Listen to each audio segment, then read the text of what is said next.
दोस्तों नमस्कार। आज की कहानी है एक और कुंवारा पिता। आशा करता हूँ आप सभी कुशल मंगल होंगे। तो आज की कहानी शुरू करने से पहले जो भी चैनल पर पहली बार आए चैनल को सब्सक्राइब करें और घंटी का बटन दबाकर ऑल का आइकन जरूर प्रेस करें ताकि हमारी कहानियों की सारी नोटिफिकेशन आप तक सबसे पहले पहुँचे। तो चलिए शुरू करते हैं आज की एक नई कहानी। हेलो समधी जी, कैसे हैं आप? सुरेंद्र जी ने फ़ोन पर बात करते हुए अपने समधी जी से कहा। जी बस ठीक ही है, आप कहिए, आप और घर में बाकी सब कैसे हैं? निर्मल जी ने कहा। अब क्या बताएं, जीवन है, चलाना तो पड़ता ही है। ओ, मैं और आपकी समधन अपने पोता पोती और आपकी बेटी के चेहरे को देखकर बहुत परेशान रहते हैं। समझ नहीं आता ज़िंदगी कैसे कटेगी। रूही और मनु हमारे साथ हंस बोल लेते हैं, अपने चाचा अमन के साथ खेलते रहते हैं, परंतु शिल्पा हमारी बहू हमेशा उदास रहती है। हम दोनों पति पत्नी से शिल्पा का यह दुख देखा नहीं जाता। आखिर वह कब तक इस सफ़ेद लिबास को ओढ़ कर रखेगी? अभी उम्र ही क्या है उसकी, सिर्फ 28 साल। अभी जिंदगी बहुत लंबी है, कैसे कटेगा यह सफ़र? दूसरी तरफ फ़ोन पर शिल्पा के पिता सुरेंद्र जी थे। उन्होंने अपने समधी निर्मल जी से कहा, समधी जी, अगर आपको बुरा ना लगे तो मैं एक बात कहना चाहता हूँ। मैं जानता हूँ कि मेरी बेटी का दुख बहुत बड़ा है। अकेले उसकी उम्र नहीं कटेगी। समाज में रहने के लिए पुरुष रूपी कवच का होना बहुत जरूरी, वरना समाज में लोग जीने नहीं देते। मैं और मेरी पत्नी सोच रहे थे कि यदि मेरी बेटी शिल्पा का पुनर्विवाह आपके छोटे बेटे अमन के साथ कर दिया जाए तो कैसा रहेगा? दोनों बच्चों को चाचा के रूप में पिता मिल जाएगा और मेरी बेटी को भी सहारा मिल जाएगा। निर्मल जी शिल्पा के पिताजी की यह बातें सुनकर हैरान रह गए और उन्होंने कहा, समधी जी, क्या यह ठीक रहेगा? मेरा बेटा अमन अभी 18 साल का ही है, वह आपकी बेटी से 10 वर्ष छोटा है। तब शिल्पा के पिताजी ने कहा, समधी जी, और कोई चारा भी तो नहीं है। अगर हम अपनी बेटी की शादी कहीं किसी दूसरी जगह करते हैं तो आपके पोता पोती का क्या होगा? शिल्पा का दूसरा पति क्या पता इन बच्चों को स्वीकार ना करे और शिल्पा भी अपने बच्चों को छोड़कर कहीं और जाना नहीं चाहेगी। अगर उन्हें आप अपने पास रखोगे तो उनसे माँ का प्यार छीन जाएगा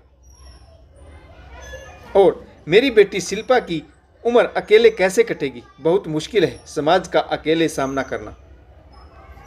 निर्मल जी के बड़े बेटे सूरज का विवाह शिल्पा से 9 साल पहले हुआ था, जिससे शिल्पा को रूही और मनु 2 बच्चे भी। परंतु 6 महीने पहले निर्मल जी ने अपने बड़े बेटे को रोड एक्सीडेंट में खो दिया। सूरज दुनिया छोड़कर चला गया और पीछे छोड़ गया 28 वर्षीय शिल्पा और 2 बच्चे। शिल्पा के पिता ने बात आगे बढ़ाते हुए कहा, निर्मल जी, आप भी तो अपने दोनों बेटों के चाचा ही हैं। कौन कह सकता है कि आप उनके पिता नहीं? देखिए, आपने अपने बड़े भाई के दोनों बेटों को भरपूर स्नेह दिया। कोई नहीं कह सकता कि आपने पिता का फर्ज नहीं निभाया। आपने तो सूरज और अमन की खातिर अपनी कोई और संतान भी उत्पन्न नहीं की। आपने अपना सर्वस्व अपने भाई के बेटों पर लुटा दिया। शिल्पा के पिताजी की इन बातों ने निर्मल जी को झकझोर कर रख दिया। वह सिहर उठे। उनके सामने वही 17 साल पुराना मंजर था। इतिहास एक बार फिर स्वयं को दोहरा रहा था।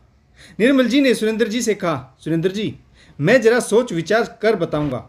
और निर्मल जी अतीत के गर्भ में चले गए। निर्मल जी जब ग्रेजुएशन कर रहे थे उस समय वे अपनी एक सहपाठी से प्रेम विवाह करना चाहते थे। निर्मल जी अच्छी नौकरी की तलाश में थे ताकि युवती के घर जाकर उसका हाथ मांगा जा सके। निर्मल के घर वाले भी इस विवाह के लिए राजी थे, परंतु एक दिन अचानक से हृदयघात के कारण निर्मल के बड़े भाई भुवन की मृत्यु हो गई।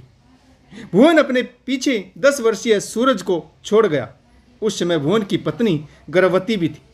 निर्मल के बड़े भाई की मृत्यु के बाद सभी की नज़रें निर्मल पर आ टिकी कि निर्मल की भाभी के घर वाले भी अपनी बेटी का पुनर्विवाह उसके देवर निर्मल के साथ करवाना चाहते थे। और उन्होंने पंचायत के द्वारा यह सुझाव निर्मल के माता पिता के सामने रख दिया। अचानक से इतना परिवर्तन निर्मल की समझ में कुछ नहीं आ रहा था। कहाँ सब कुछ ठीक ठाक चल रहा था। बड़ा भाई नौकरी करता था, अपने परिवार के साथ खुश था।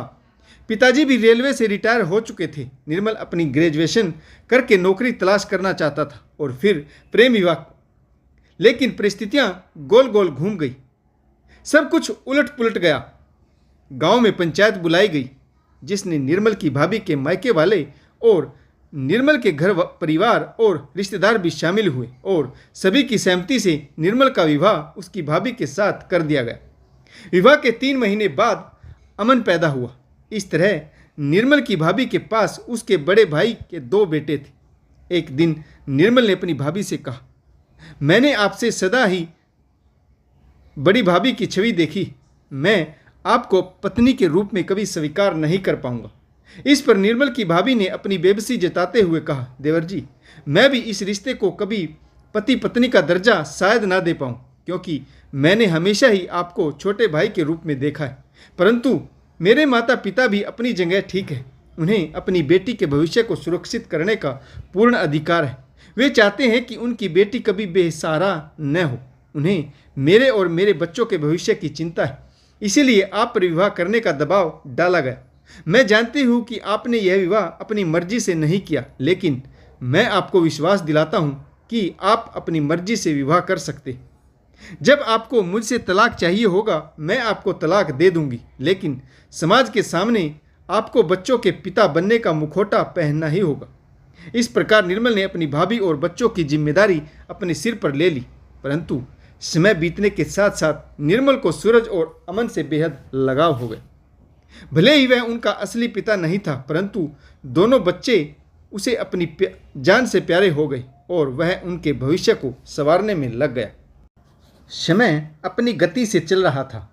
अपनी जिम्मेदारियों को निभाने में निर्मल को पता ही नहीं चला कि कब उसकी उम्र ढल गई और दोनों बच्चे बड़े हो गए। सूरज का विवाह भी तय हो गया, परंतु निर्मल और उसकी भाभी में कभी भी पति पत्नी का रिश्ता नहीं बन पाया। आज तक निर्मल अपनी भाभी की बहुत इज्जत और सम्मान करता था। सामाजिक तौर पर वह पति पत्नी है, परंतु उनमें कभी पति पत्नी का रिश्ता कायम नहीं हुआ। निर्मल एक कुंवारा पिता बनकर रह गया। आज फिर से परिस्थितियां स्वयं को दोहरा रही थी। निर्मल के मन में समुद्र की ऊंची ऊंची लहरों के समान तूफान उठ रहा था। आज उसका मन कह रहा था, क्या वह अमन को भी एक और कुंवारा पिता बनने दे या नहीं? क्या अमन पर उसकी भाभी और 2 बच्चों का भार डालना उचित होगा? अमन की भी अपनी कुछ इच्छाएं हैं। निर्मल ने बरसों पहले अपनी इच्छाओं को समय के गर्त में दबा दिया, पर क्या अमन अपनी इच्छाओं की बलि दे पाएगा? इन्हीं विचारों में खोए निर्मल जी बालकनी में आकर बैठ गए। इस विषय पर अपनी भाभी यानी अमन की मां से बातचीत करना चाहते थे। तभी उन्होंने देखा कि अमन बाइक पर एक सुंदर सी लड़की को लेकर घर में दाखिल हुआ। उसने अपनी दोस्त के रूप में उस लड़की का परिचय कराया। निर्मल जी इतिहास के गर्त को खोज रहे थे। उनके साथ भी तो ऐसा ही हुआ था। अमन अपनी दोस्त के साथ बहुत खुश था। चाय नाश्ता कराने के बाद वह उसे छोड़ने उसके घर चला गया। अचानक से निर्मल के अंतर्मन से आवाज आई, नहीं निर्मल, शिल्पा अपना 9 वर्ष का खुशहाल वैवाहिक जीवन जी चुकी है। वह चाहे तो बाकी का अपना जीवन अपने बच्चों का भविष्य बनाने में लगा सकती है या फिर पुनर्विवाह किसी और से कर सकती है, परंतु अमन की इच्छाओं की बलि नहीं दी जानी चाहिए। अभी उसकी उम्र ही क्या है? अभी तो उसने सुनहरे सपनों की दुनिया में कदम ही रखा है। अभी से उसके कंधों पर 2 बच्चों के पिता का बोझ डालना किसी भी तरीके से उचित नहीं है। निर्मल जी ने कुर्सी से उठकर शिल्पा के पिता सुरेंद्र जी को फ़ोन लगाया। उन्होंने कहा, सुरेंद्र जी, मैं बहुत सोच विचार कर इस निर्णय पर पहुंचा हूं कि अमन के साथ शिल्पा का विवाह किसी भी तरीके से उचित नहीं है। अगर आपको अपनी बेटी का दूसरा विवाह करना ही है तो आप उसके लिए कोई सुयोग्य वर तलाश लीजिए। हमसे जितना हो सकेगा हम सहायता करेंगे। रही बात बच्चों की तो उनके लिए हम और आप हैं। अभी हम उन्हें पालने में सक्षम हैं। दूसरे विवाह के बाद भी शिल्पा अपने बच्चों से कभी भी मिलने आ सकती है। उसे कभी नहीं रोका जाएगा। मैं अपने अमन को एक और कुंवारा पिता बनते हुए नहीं देख सकता। निर्मल जी ने फ़ोन रख दिया। निर्मल जी ने गहरी सांस ली। आज उनके सीने पर रखा बरसों का बोझ उतर गया। दोस्तों, कमेंट्स करके ज़रूर बताइएगा कि क्या निर्मल जी द्वारा लिया गया निर्णय सही था या नहीं। आशा करता हूँ आपको यह कहानी ज़रूर पसंद आई होगी। अगर आपको हमारी कहानियाँ अच्छी लगे तो लाइक, शेयर और कमेंट्स करना बिल्कुल ना भूलें, ताकि हमारा हौसला बढ़ता रहे और हम आपके लिए नई से नई कहानी लाते रहें। तो कहानी पढ़ने के लिए आप सभी का